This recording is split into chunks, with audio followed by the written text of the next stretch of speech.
ನಮಸ್ಕಾರ ಎಲ್ಲರಿಗೂ. ಹೇಗಿದ್ದೀರಾ ಫ್ರೆಂಡ್ಸ್? ಐ ಥಿಂಕ್ ಎಲ್ಲರೂ ಚೆನ್ನಾಗಿದ್ದೀರಾ ಅಂತ ಅನ್ಕೊಂಡಿದ್ದೀನಿ. Welcome back to our channel. Most requested video ಅಂದರೆ ಇದೇನೆ ಅಂತ ಅನ್ಸುತ್ತೆ. ತುಂಬ ಜನ ಕೇಳ್ತಾ ಇದ್ರಿ, ಪೂಜೆಗೆ ನೀವು ಯಾವ ಥರ ರೆಡಿ ಮಾಡ್ಕೊಳ್ತೀರಾ? ಅದನ್ನು ನಮಗೂ ಸ್ವಲ್ಪ ತಿಳಿಸಿ ಅಂತ.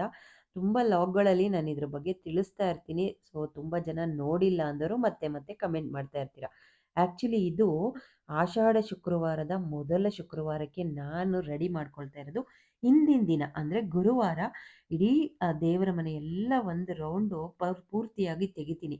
ಎಲ್ಲ ತೆಗೆದು ಫಸ್ಟು ತೊಳೆದು ಇಟ್ಬಿಡ್ತೀನಿ. ಮೊದಲಿಗೆ ನಾನು ಸಿಂಕಲ್ಲಿ ಯಾಕೆ ತೊಳಿತಾ ಇದ್ದೀನಿ ಅಂದರೆ ನಮ್ಮ ಮನೇಲಿ ಜಾಗ ಇರೋದು ಇಲ್ಲೇನೆ. ಸೊ ಹಾಗಾಗಿ ಮೊದಲು ಸ್ವಲ್ಪ ಗಂಜಲ ಹಾಕಿ ಸಿಂಕ್ನ ಕ್ಲೀನ್ ಮಾಡಿಕೊಂಡು ಆಮೇಲೆ ಇಲ್ಲಿ ದೇವ್ರ ಪಾತ್ರೆನೆಲ್ಲ ತೊಳೆದಿಡ್ತೀನಿ. ಆಮೇಲೆ ನೆಕ್ಸ್ಟ್ ಇವಾಗ ದೇವ್ರ ಮನೆನ ಕ್ಲೀನ್ ಮಾಡ್ಕೊಳ್ಳೋದು. ಅದಕ್ಕೂ ಸ್ವಲ್ಪ ಒಂದು ಬಟ್ಲಲ್ಲಿ ನೀರು ಮತ್ತು ಒಂಚೂರು ಅರಿಶಿಣ, ಗಂಜಲ ಇಷ್ಟನ್ನ ಹಾಕ್ಕೊಂಡು ನೀಟಾಗಿ ಫಸ್ಟು ದೇವ್ರ ಮನೆನ ಕ್ಲೀನ್ ಮಾಡ್ಕೊಂಡ್ಬಿಡ್ತೀನಿ. ಎಲ್ಲ ಫೋಟೋಸು, ದೇವ್ರ ಮನೆ ಗೋಡೆ ಎಲ್ಲ ಒಂದು ರೌಂಡು ಕ್ಲೀನ್ ಮಾಡ್ಕೊಳ್ತೀನಿ. ಅದಕ್ಕೇನೆ ಪೂಜೆ ದಿನ ಮಾಡ್ಕೊಳಕ್ಕಾಗಲ್ಲ. ಮಿನಿಮಮ್ ಅಂದರೂ ಒಂದು 2 ಅವರ್ಸ್ ಆದರೂ ನನಗೆ ಬೇಕೇ ಬೇಕು ದೇವ್ರ ಮನೆನ ನೀಟಾಗಿ ಕ್ಲೀನ್ ಮಾಡ್ಕೊಳ್ಳೋದಕ್ಕೆ. ಅದಕ್ಕೆ ಫೋಟೋ ಎಲ್ಲ ಒರೆಸಿ ಒಂದು ರೌಂಡು ಕ್ಲೀನ್ ಮಾಡಿಕೊಂಡು ಆಮೇಲೆ ಫೋಟೋಗೆಲ್ಲ ಅರಿಶಿನ, ಗಂಧ, ಕುಂಕುಮ ಎಲ್ಲ ಇಟ್ಟು ರೆಡಿ ಮಾಡ್ಕೊಳ್ಬೇಕು. ಸೊ ಹಾಗಾಗಿ ಹಿಂದಿನ ದಿನನೇ ಮಾಡ್ಕೊಳ್ತೀನಿ. ಯೂಶಲಿ ನೀವು ಎಲ್ಲರೂ ಅಷ್ಟೇ. ಇವತ್ತು ನಾಳೆ ಶುಕ್ರವಾರ ಅಂದಾಗ ಯಾರೂ ಕಳಸ ತೆಗೆಯೋದಕ್ಕೆ ಹೋಗಬಾರ್ದು. ಸೊ ಹಾಗಾಗಿ ಹಿಂದಿನ ದಿನನೇ ಎಲ್ಲ ಕ್ಲೀನ್ ಮಾಡಿಕೊಂಡ್ರೆ ನಮಗೆ ಈಸಿ ಆಗುತ್ತೆ. ನೆಕ್ಸ್ಟ್ ಡೇ ನಾವು ಬರೀ ಕಳಸ ಇಟ್ಟು ಹೂವು ಹಾಕಿ ಪೂಜೆ ಮಾಡ್ಕೊಳ್ಳೋದು, ನೈವೇದ್ಯ ಇಟ್ಟು ಇಷ್ಟು ಮಾತ್ರ ನಾವು ಕೆಲಸನ ಇಟ್ಕೊಳ್ಬೇಕು. ಯಾಕೆ ಅಂದರೆ ಇದನ್ನೆಲ್ಲ ಮಾಡ್ಕೊಂಡು ಕೂತ್ರೆ ನಾವು ಬೆಳಗ್ಗೆನೇ ಪೂಜೆ ಮಾಡೋದಕ್ಕಾಗೋದಿಲ್ಲ. ಸೊ ಅದಕ್ಕೋಸ್ಕರನೇ ನನಗೆ ಯಾವಾಗ್ಲೂ ಅಷ್ಟೇ ದೇವ್ರ ಮನೆನ ಕ್ಲೀನ್ ಮಾಡ್ಕೊಳ್ಳೋದು ಹಿಂದಿನ ದಿನನೇ. ನಾಳೆ ಪೂಜೆ ಅಂದರೆ ಹಿಂದಿನ ದಿನನೇ ತಲೆಗೆ ಸ್ನಾನ ಮಾಡಿಕೊಂಡು ಇಡೀ ದೇವ್ರ ಮನೆನ ಕ್ಲೀನ್ ಮಾಡ್ಕೊಂಡ್ಬಿಡ್ತೀನಿ. ಪೂಜೆ ಪಾತ್ರೆ ಎಲ್ಲ ತೊಳೆದಿದ್ದಾದ್ಮೇಲೆ ದೇವ್ರ ಫೋಟೋಗೆಲ್ಲ ರೆಡಿ ಮಾಡಿಕೊಂಡು ಇವಾಗ ಕಳಸಕ್ಕೆಲ್ಲ ರೆಡಿ ಮಾಡ್ಕೊಳ್ತಾ ಇದ್ದೀನಿ. ಸೊ ನಮ್ಮ ಮನೇಲಿ ವೀಳ್ಯದೆಲೆ ಕಳಸ, ತೆಂಗಿನಕಾಯಿ ಕಳಸನ ಇಡ್ತೀವಿ. ವೀಳ್ಯದೆಲೆನ ಇಟ್ಟು ನಾನು 6 ವೀಳ್ಯದೆಲೆನ ಇಡ್ತೀನಿ. ಸೊ ಕೆಲವರು 5 ಇಡ್ತಾರೆ, 3 ಇಡ್ತಾರೆ. ಸೊ ನಾನು 6 ವೀಳ್ಯದೆಲೆನ ಇಡ್ತೀನಿ. ಮೊದಲು ಇದಕ್ಕೆ ಅರಿಶಿನ, ಕುಂಕುಮ ಮತ್ತು ಕಾಯಿನ್ನು ಇದನ್ನೆಲ್ಲ ಹಾಕಿ ಫಸ್ಟು ರೆಡಿ ಮಾಡ್ಕೊಳ್ತೀನಿ. ಆಮೇಲೆ ಒಂದು ಬಟ್ಲಲ್ಲಿ ಪ್ಲೇಟು ಅದರಲ್ಲಿ ಗಣೇಶ, ಲಕ್ಷ್ಮಿ, ಸರಸ್ವತಿ ಹಾಗೆಯೇ ನಮ್ಮ ಮನೆ ದೇವರು ಕಾಲಭೈರವೇಶ್ವರ ಸ್ವಾಮಿ ಮತ್ತು ಶಿವಲಿಂಗ ಇಷ್ಟನ್ನ ಇಟ್ಕೊಂಡಿದ್ದೀನಿ. ಇದು ಎಲ್ಲದೂ ಮುಷ್ಟಿ ಒಳಗಡೆನೇ ಇರಬೇಕು. ನಾವು ಯಾವುದೇ ವಿಗ್ರಹನ ಪೂಜೆ ಮಾಡ್ತೀವಿ ಅಂದರೆ ಅದು ಮುಷ್ಟಿ ಒಳಗಡೆ ಇರೋವಂಥ ವಿಗ್ರಹಗಳನ್ನ ಪೂಜೆ ಮಾಡಬೇಕು. ಮುಷ್ಟಿಗಿನ್ನ ಜಾಸ್ತಿ ಇರೋದನ್ನ ಯಾಕೆ ಪೂಜೆ ಮಾಡಬಾರ್ದು ಗೊತ್ತಾ? ಪೂಜೆ ಅದನ್ನು ಮುಷ್ಟಿಗಿನ್ನ ಜಾಸ್ತಿ ಇರೋದನ್ನ ಇಟ್ಕೊಂಡ್ರೆ ನಾವು ಪ್ರತಿದಿನ ಅಭಿಷೇಕ, ನೈವೇದ್ಯ ಎಲ್ಲವನ್ನು ಮಾಡಬೇಕಾಗತ್ತೆ. ಅಷ್ಟೋತ್ರ ಎಲ್ಲ ಹೇಳ್ಕೋಬೇಕಾಗತ್ತೆ. ಸೊ ಹಾಗಾಗಿ ಮುಷ್ಟಿ ಒಳಗಿರೋ ವಿಗ್ರಹನ ಇಟ್ಕೊಂಡು ಪೂಜೆ ಮಾಡೋದ್ರಿಂದ ನಾವು ಪ್ರತಿದಿನ ನೈವೇದ್ಯ ಮತ್ತು ಪ್ರತಿದಿನ ಅಭಿಷೇಕ ಎಲ್ಲ ಮಾಡುವಂಥ ನೆಸೆಸಿಟಿ ಇರೋದಿಲ್ಲ. ಸೊ ಹಾಗಾಗಿ ನಾನು ಇದನ್ನು ನಮ್ಮ ಮನೇಲಿ ಇಷ್ಟು ನಮ್ಮ ಮನೆ ದೇವರು ಕಾಲಭೈರವೇಶ್ವರ ಸ್ವಾಮಿ, ಹಾಗಾಗಿ ಅದನ್ನು ಯೂಶಲಿ ಇಟ್ಕೊಳ್ತೀವಿ. ಎಲ್ಲದನ್ನು ಅಕ್ಕಿ ಒಳಗೆ ಇಡಬೇಕು. ಕೆಲವರು ಬರೀ ಪ್ಲೇಟಲ್ಲಿ ಇಡ್ತಾರೆ, ಇಡಬಾರ್ದು. ಎಲ್ಲ ವಿಗ್ರಹಗಳನ್ನು ಅಕ್ಕಿ ಒಳಗಡೆನೇ ಇರಬೇಕು. ಈ ₹5 ಕಾಯಿನ್ನ ನಾನು ತುಂಬ ದಿನದಿಂದ ಇಟ್ಕೊಂಡಿದ್ದೀನಿ. ನನಗೆ ಹಾಸನಾಂಬ ದೇವಸ್ಥಾನಕ್ಕೆ ಹೋದಾಗ ನನಗೆ ಈ ₹5 ಕಾಯಿನ್ ಸಿಕ್ಕಿತ್ತು. ಸೊ ಹಾಗಾಗಿ ಅದನ್ನು ನಾನು ಯಾವಾಗ್ಲೂ ಲಕ್ಷ್ಮೀ ಸ್ವರೂಪವಾಗಿ ನಮ್ಮ ಮನೇಲಿ ಕಳಸದೊಳಗಡೆ ಇಟ್ಟು ಇಟ್ಕೊಂಡು ಪೂಜೆ ಮಾಡ್ತಾ ಇದ್ದೀನಿ. ಸೊ ಹೀಗೆ ಈ ಥರ ಅಕ್ಕಿ ಇದೆಲ್ಲ ಜೋಡಿಸಿ, ಯಾಕೆ ಅಂದರೆ ಇದನ್ನೆಲ್ಲ ಮಾಡ್ಕೊಳ್ಳೋಕ್ಕೆ ತುಂಬ ಟೈಮ್ ಹಿಡಿಯುತ್ತೆ. ಸೊ ಹಾಗಾಗಿ ಇದನ್ನೆಲ್ಲ ರೆಡಿ ಮಾಡಿ ಇಟ್ಕೊಂಡ್ರೆ ಜಸ್ಟ್ ಹೂವು ಹಾಕಿ ನಾನು ಇದು ತೆಂಗಿನಕಾಯಿ ಇಟ್ಟು ಮುಖವಾಡ ಇಡೋದು ನಾಳೆ ಬೆಳಿಗ್ಗೆನೆ.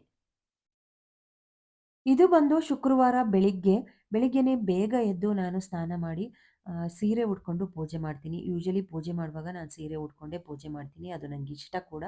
ಸೊ ಹಾಗಾಗಿ ಒಂದು 6:30 ಅಷ್ಟರೊಳಗೇನೆ ನಾನು ಕಳಸನ ಎಲ್ಲ ರೆಡಿ ಮಾಡಿಕೊಂಡು ಕಳಸನ ಇಡ್ತಾ ಇದ್ದೀನಿ. ಸೊ ರಾತ್ರಿ ಹಿಂದಿನ ದಿನವೇ ಕ್ಲೀನ್ ಮಾಡ್ಕೊಂಡು ರೆಡಿ ಮಾಡ್ಕೊಂಡಿದ್ರಿಂದ ಜಸ್ಟ್ ನಾನು ಲಕ್ಷ್ಮೀ ಮುಖವಾಡನ ತೊಳ್ಕೊಂಡು ಮುಖವಾಡಕ್ಕೆ ಅಲಂಕಾರ ಮಾಡಿಕೊಂಡು ನಾನು ತೆಂಗಿನಕಾಯಿ ಇಟ್ಟು ಕಳಸ ಇಟ್ಕೊಂಡು ಇವಾಗ ಲಕ್ಷ್ಮಿಗೆ ಅಲಂಕಾರ ಮಾಡ್ಕೊಳ್ತಾ ಇದ್ದೀನಿ. ಇದನ್ನ ತುಂಬ ಜನ ಕೇಳ್ತಾನೆ ಇರ್ತೀರಾ, ಇದು ಪ್ರತಿದಿನ ಇದೇ ಥರ ಇರುತ್ತಾ ಅಂತ. ಹೌದು, ನಮ್ಮ ಮನೇಲಿ ಲಕ್ಷ್ಮೀ ಮುಖವಾಡನ ಇಟ್ಟು ಈ ಥರ ಪ್ರತಿ ದಿನನೂ ದೇವ್ರ ಮನೇಲೇ ಇರುತ್ತೆ. ನಾನು ಇದು ತೊಳೆದಿದ್ದಾದ್ಮೇಲೆ ನೀಟಾಗಿ ಅಲಂಕಾರ ಮಾಡ್ತೀನಿ. ಲಕ್ಷ್ಮಿಗೆ ಒಡವೆ ಹಾಕೋದು, ಕಿವಿಗೆ ಹಾಕೋದು, ಆಮೇಲೆ ಬಳೆ ಅದನ್ನು ನೀಟಾಗಿ ಕೂರಿಸ್ತೀನಿ. ಆ ತೆಂಗಿನಕಾಯಿ ಮತ್ತು ಜುಟ್ಟಿಗೆ ಮೇಲ್ಗಡೆ ಬಳೆ ಹಾಕಿ ಟೈಟಾಗಿ ಕೂರಿಸ್ತೀನಿ. ಇವಾಗ ತುಂಬ ಇಂಪಾರ್ಟೆಂಟಾಗಿ ನೋಡ್ಕೋಬೇಕಾಗಿರುವಂಥದ್ದು, ಈಗ ಚಾಮುಂಡೇಶ್ವರಿ ಅಮ್ಮನವರಿಗೆ ಆಷಾಢ ಮಾಸದಲ್ಲಿ ದೀಪನ ರೆಡಿ ಮಾಡ್ಕೊಳ್ಳೋದಕ್ಕೆ ಅಂತ ಹಿತ್ತಾಳೆ ಪ್ಲೇಟು, ತಾಮ್ರದ ಪ್ಲೇಟ್‌ನ ತಗೊಳ್ಬೋದು. ಆಮೇಲೆ ವೀಳ್ಯದೆಲೆನ ಇಟ್ಕೊಳ್ತಾ ಇದ್ದೀನಿ. ಸೊ, ಹಿತ್ತಾಳೆ, ತಾಮ್ರ ಪ್ಲೇಟ್ ಇಲ್ಲ ಅಂದೋರು ದಯವಿಟ್ಟು ಅಡಿಕೆ ಪಟ್ಟೆ ಸಿಗುತ್ತಲ್ಲ ಅದನ್ನು ಕೂಡ ಹಾಕೊಳ್ಬೋದು. ಇಲ್ಲಿ 6 ವೀಳ್ಯದೆಲೆನ ತಗೊಳ್ಬೇಕು. ವೀಳ್ಯದೆಲೆನ ನೀಟಾಗಿ ಅಗಲವಾಗಿ ಜೋಡಿಸ್ಕೊಂಡು ಇವಾಗ ಇದಕ್ಕೆ ಅಕ್ಕಿ ಹಾಕೊಳ್ತಾ ಇದ್ದೀನಿ. ಸೊ, ತುಂಬ ಏನು ಅಕ್ಕಿ ಹಾಕೋದು ಬೇಡ. ನಿಮಗೆ ಎಷ್ಟು ಸಾಧ್ಯನೋ ಅದು ಸ್ವಲ್ಪ ಮಧ್ಯದಲ್ಲಿ ಈ ಥರ ಅಕ್ಕಿನ ಹಾಕೊಳ್ತಾ ಇದ್ದೀನಿ. ಇದಕ್ಕೀಗ ಕಾಯಿನ್ನಿಟ್ಕೊಂಡು ₹1 ಕಾಯಿನ್ನಿಟ್ಟು ಅದ್ರ ಮೇಲೆ ಅರಿಶಿನ, ಕುಂಕುಮವನ್ನ ಇಡಬೇಕಾಗತ್ತೆ. ಸೊ, ತುಂಬ ಜನ ಕನ್‌ಫ್ಯೂಷನಲ್ಲಿ ಮತ್ತೆ ಮತ್ತೆ ಕೇಳ್ತಾ ಇರ್ತೀರಾ. ಹಾಗಾಗಿ ಈ ವಿಡಿಯೋದಲ್ಲಿ ಸಂಪೂರ್ಣವಾದ ಮಾಹಿತಿಯನ್ನ ನಿಮ್ಮ ಜೊತೆ ಶೇರ್ ಮಾಡ್ತಾ ಇದ್ದೀನಿ ನೋಡ್ಕೊಳ್ಳಿ. ಸೊ, ಯಾರು ಬೇಕಾದರೂ ಇದ್ರ ಪೂಜೆನ ಮಾಡ್ಬೋದು. ಹೊಸ ದೀಪನೇ ಬೇಕಾ ಅಂತ ತುಂಬ ಜನ ಕೇಳ್ತಾ ಇದ್ರಿ. ದೀಪ ಇದ್ರೆ ಹಳೇದನ್ನ ನೀಟಾಗಿ ವಾಶ್ ಮಾಡ್ಕೊಂಡು ಅದಕ್ಕೆ ಗಂಧವನ್ನ ಹಚ್ಚಿ ಅರಿಶಿನ, ಕುಂಕುಮವನ್ನ ಇಟ್ಕೊಂಡು ಅಲಂಕಾರ ಮಾಡ್ಕೊಳ್ಳಿ ದೀಪಕ್ಕೆ. ಸೊ, ದೀಪಕ್ಕೆ ಅಲಂಕಾರ ಮಾಡಿಕೊಂಡು ಮಣ್ಣಿಂದೇ ತಗೊಳ್ಳಿ, ಶ್ರೇಷ್ಠವಾಗಿರುವಂಥದ್ದು ಮಣ್ಣಿನ ದೀಪ. ಸೊ, ಹಾಗಾಗಿ ಮಣ್ಣಿನ ದೀಪ ತಗೊಂಡ್ರೆ ತುಂಬ ಒಳ್ಳೆಯದು. ಅಕಸ್ಮಾತ್ ನಿಮ್ಮ ಹತ್ರ ಇಲ್ಲ ಅಂದರೆ ಬೆಳ್ಳಿದಿದ್ರೆ ಅದನ್ನು ತಗೊಳ್ಬೋದು. ಮಣ್ಣಿಂದು ಯಾಕೆ ದೊಡ್ಡದು ಅಗಲವಾಗಿರೋ ದೀಪ ತಗೊಳ್ಳಿ ಅಂತೀನಿ ಅಂದರೆ ಇಡೀ ದಿನ ಉರಿಯುತ್ತೆ. ನಾವಿವಾಗ ಬೆಳಿಗ್ಗೆ ಹಚ್ಚಿಟ್ರೆ ನಂದನ್ನ ಇಡೀ ನೈಟು ನಾಳೆ ಬೆಳಿಗ್ಗೆ ತನಕನೂ ಉರಿತಾನೆ ಇತ್ತು ದೀಪ. ಅಷ್ಟು ತುಂಬ ಎಣ್ಣೆ ಬಿಟ್ಟು ಹಚ್ಚಿಟ್ಟಿದ್ದೆ. ಸೊ, ಹಾಗಾಗಿ ಒಂಥರ ಖುಷಿ ಆಗತ್ತೆ ದೀಪ ನೋಡ್ತಾ ಇರುವಾಗ. ಈಗ ಮಧ್ಯಕ್ಕೆ ಸೆಂಟ್ರಿಗೆ ಆ ದೀಪನ ಇಟ್ಕೊಳ್ಬೇಕು. 2 ಬತ್ತಿಯನ್ನ ಹಾಕೊಳ್ಬೇಕು. ಸ್ವಲ್ಪ ಬತ್ತಿ ಉದ್ದ ಇರೋದನ್ನ ತಗೊಳ್ಳಿ. ಯಾಕೆಂದ್ರೆ ಇಡೀ ದಿನ ಉರಿಬೇಕಲ್ವಾ? ಹಾಗಾಗಿ ಎಣ್ಣೆ ನೀವು ಯಾವ್ದು ಯೂಸ್ ಮಾಡ್ತೀರಾ ಅದನ್ನ ಮಾಡ್ಕೊಳ್ಳಿ. ನಮ್ಮ ಮನೇಲಿ ಕೊಬ್ಬರಿ ಎಣ್ಣೆ ಯೂಸ್ ಮಾಡ್ತೀನಿ. ಹಾಗಾಗಿ ಕೊಬ್ಬರಿ ಎಣ್ಣೆನ ಹಾಕ್ಕೊಳ್ತಾ ಇದ್ದೀನಿ. ದೀಪಕ್ಕೆ ಸ್ವಲ್ಪ ಅಲಂಕಾರ ಮಾಡ್ಕೊಳ್ಬೇಕು. ನೀವು ಯಾವ್ದು ಹೂವ ಬೇಕಾದ್ರೂನು ಇಟ್ಟು ಅಲಂಕಾರ ಮಾಡ್ಕೊಳ್ಬೇಕು. ಸುತ್ತ ಗುಲಾಬಿ, ಸೇವಂತಿಗೆ, ಮಲ್ಲಿಗೆ ನಿಮಗೆ ಯಾವುದು ಅನುಕೂಲವಾಗಿ ಸಿಗತ್ತೆ ಅದೇ ಹೂವ ಮುಡಿಸ್ಬೇಕು ಅಂತ ಏನಿಲ್ಲ. ಅಲಂಕಾರ ಮಾಡಿಕೊಂಡ್ರೆ ತುಂಬ ಒಳ್ಳೆಯದು. ಚೆನ್ನಾಗಿ ಕಾಣುತ್ತೆ. ಹಾಗೇನೆ ಆ, ಇಷ್ಟ ಆಗತ್ತೆ ದೇವರಿಗೆ, ಭಗವಂತನಿಗೂ, ಸೊ ಅಮ್ಮನವರಿಗೆ. ಈಗ ಇದಕ್ಕೆ ವಿಶೇಷವಾಗಿ ಕರ್ಪೂರ, 2 ಏಲಕ್ಕಿ, 2 ಲವಂಗವನ್ನ ಹಾಕೊಳ್ಬೇಕು. ಆಮೇಲೆ ನಮ್ಮ ಕಷ್ಟ ಏನಿದೆ, ನೀವೇನು ಪೂಜೆ ಮಾಡ್ತಾ ಇದ್ದೀರಾ ಅನ್ನೋದನ್ನ ಚೀಟಿನಲ್ಲಿ ಬರೀರಿ. ತುಂಬ ಜನ ಬರೀಲೇಬೇಕಾ ಅಂತ ಕೇಳಿದ್ದೀರಾ. ನಿಮ್ಮ ಇಷ್ಟ, ಬರೆದ್ರೆ ಬರಿಬೋದು, ಇಲ್ಲಾಂದ್ರೆ ಹಾಗೆ ಕೂಡ ನೀವು ಸಂಕಲ್ಪ ಮಾಡಿ ಪೂಜೆನ ಮಾಡ್ಕೊಳ್ಬೋದು. ಬರ್ದಿದ್ದು ಅಕ್ಷತೆ ಹಿಡ್ಕೊಂಡು ಸಂಕಲ್ಪ ಮಾಡಿ ದೇವ್ರ ದೀಪದಿಂದ ನಮ್ಮ ಪ್ರಾಬ್ಲಮ್ಸ್‌ನ ಚೀಟಿನಲ್ಲಿ ಬರ್ದಿಟ್ಟು ಅಮ್ಮನವ್ರ ಫೋಟೋದ ಮುಂದೆ ದೀಪದ ಹಿಂದೆ ಬರ್ದಿಟ್ಟು ಸಂಕಲ್ಪ ಮಾಡಿ ಕೇಳ್ಕೊಳ್ಳಿ. ಸೊ, ನಾವು ಮಾಡ್ತಾ ಇರೋಂಥ ಪೂಜೆನ ಒಪ್ಪಿಸ್ಕೊಂಡು ನಮ್ಮ ಎಲ್ಲ ಕಷ್ಟನ ಪರಿಹಾರ ಮಾಡಿ ಅಂತ ಕೇಳ್ಕೊಳ್ಳಿ. ಒಂದಾದ್ರೂ ತೆಂಗಿನಕಾಯಿನ ಒಡೆದು ನೈವೇದ್ಯಕ್ಕೆ ಸೊ, ನೀವು ಮೊಸರನ್ನ ಮಾಡ್ಬೋದು. ಲಾಸ್ಟ್ ಲಾಗಲ್ಲಿ ಕೂಡ ನಾನು ಹೇಳಿದ್ದೀನಿ. ನಿಮಗೇನು ಸಾಧ್ಯ ಆಗುತ್ತೋ ಅದನ್ನು ನೈವೇದ್ಯಕ್ಕೆ ಏನಾದರೂ ಒಂದು ಸ್ವಲ್ಪ ಮಾಡಿಟ್ಟು ಪೂಜೆ ಮಾಡ್ಕೊಳ್ಳಿ. ಹಾಗೇನೆ ದೀಪನ ಹಚ್ಚಿಸುವಾಗ ನೀವು ಓಂ ಚಾಮುಂಡೇಶ್ವರಿಯೇ ನಮಃ ನೀವು ಸಂಕಲ್ಪ ಮಾಡಿ ಯಾವ ದೇವರಿಗೆ, ಯಾವ ಶಕ್ತಿ ದೇವತೆಗೆ ನೀವು ಪೂಜೆ ಮಾಡ್ತಾ ಇದ್ದೀರಾ ಅದನ್ನ ಸಂಕಲ್ಪ ಮಾಡಿಕೊಂಡು ನೀವು ಹೇಳ್ಕೊಂಡು ಪೂಜೆ ಮಾಡಬೇಕಾಗತ್ತೆ. ನಾನಿವತ್ತು ಕಡಲೆ, ಬೆಲ್ಲ ಮತ್ತು ಬಾದಾಮಿನ ನೈವೇದ್ಯಕ್ಕೆ ಇಟ್ಟಿದ್ದೀನಿ. ಸೊ, ದೀಪನ ಅಂಟಿಸುವಾಗ ನೀವು ಯಾವುದಕ್ಕೋಸ್ಕರ ನೀವು ದೀಪನ ಪೂಜೆನ ಮಾಡ್ತಾ ಇದ್ದೀರಾ, ಇದನ್ನ ನಮ್ಮ ಪೂಜೆಗೆ ಯಾವುದೇ ರೀತಿಯ ವಿಘ್ನಗಳು ಬರದೇ ಇರಲಿ ಅಂತ ಕೇಳಿಕೊಂಡು ಗಂಧದ ಕಡ್ಡಿಯಿಂದ ದೀಪನ ಹಚ್ಕೊಳ್ಳಿ. ಇದನ್ನ ಹಚ್ಚಿ ಸಂಕಲ್ಪ ಮಾಡಿ ಕೇಳಿಕೊಂಡು ಅಮ್ಮನವ್ರ ಮುಂದೆ ಸ್ವಲ್ಪ ಮಡಿಯಿಂದ ಮಾಡಿ ಅಷ್ಟೇ. ಸೊ, ಆಡಂಬರದ ಪೂಜೆಗಿನ್ನ ಪರಿಶುದ್ಧವಾದ ಮನಸ್ಸಿನಿಂದ ಮಾಡಿದ್ರೆ ತಾಯಿ ಜಗನ್ಮಾತೆ ಎಲ್ಲರಿಗೂ ಒಳ್ಳೇದು ಮಾಡೇ ಮಾಡ್ತಾರೆ ಖಂಡಿತವಾಗ್ಲೂ. ಸೊ, ಮಾಡಿ ತುಂಬಾ ಒಳ್ಳೆಯದಾಗತ್ತೆ. ಚಾಮುಂಡೇಶ್ವರಿ ಸಿಕ್ಕಾಪಟ್ಟೆ ಶಕ್ತಿ ದೇವತೆ. ಇಡೀ ಜಗತ್ತನ್ನೇ ಕಾಪಾಡೋ ಜಗನ್ಮಾತೆ ನಮ್ಮನ್ನು ಕಾಪಾಡಲ್ವಾ ಅಂತ ನಾನು ಯಾವಾಗಲೂ ಹೇಳ್ತಾ ಇರ್ತೀನಿ. ನಂಬಿಕೆಯಿಂದ ಮಾಡಬೇಕು ಅಷ್ಟೇ. ತುಪ್ಪದ ಆರತಿನ ಮಾಡಿ ಅಮ್ಮಂಗೆ. ಸೊ, ನಿಮ್ಮ ಮನಸ್ಸಿನ ಬೇಡಿಕೆಗಳನ್ನ ಸಮಾಧಾನವಾಗಿ ಕೂತ್ಕೊಂಡು ಪೂಜೆ ಮಾಡಿ. ಆದಷ್ಟು ಬೆಳಿಗ್ಗೆ ಪೂಜೆ ಮಾಡ್ಕೊಳ್ಳಿ, ತುಂಬಾ ಒಳ್ಳೆಯದು. ಸೊ, ಸಾಧ್ಯವಾಗಿಲ್ಲ ಅನ್ನೋರು ಸಾಯಂಕಾಲ ಕೂಡ ಮಾಡ್ಬೋದು. ಜಗನ್ಮಾತೆ ಎಲ್ಲರಿಗೂ ಒಳ್ಳೇದು ಮಾಡಲಿ.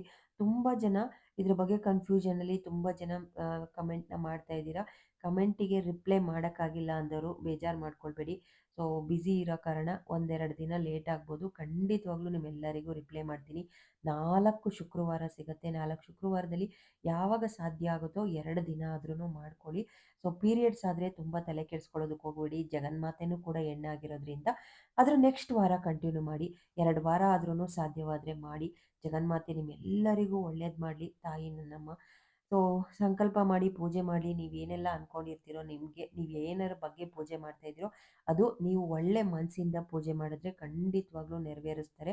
ಈ ಲಾಗ್ನ ಇಲ್ಲಿಗೆ ಎಂಡ್ ಮಾಡ್ತೀನಿ. ಮುಂದಿನ ಲಾಗಲ್ಲಿ ನಿಮ್ಗೆ ಏನೇ ಡೌಟ್ಸ್ ಇದ್ರೂ ಕಮೆಂಟ್ ಮಾಡಿ, ಮತ್ತೆ ಅದಕ್ಕೆ ರಿಪ್ಲೈ ಮಾಡ್ತೀನಿ. ಹಾಗೆ ಇನ್ನೊಂದಷ್ಟು ಇಂಥ ಮಾಹಿತಿಗಳಿಗೋಸ್ಕರ ಕಾಯ್ತಾ ಇರಿ. ಮತ್ತೆ ಸಿಗ್ತೀನಿ. ನಮಸ್ಕಾರ. Love you all. Thank you so much friends.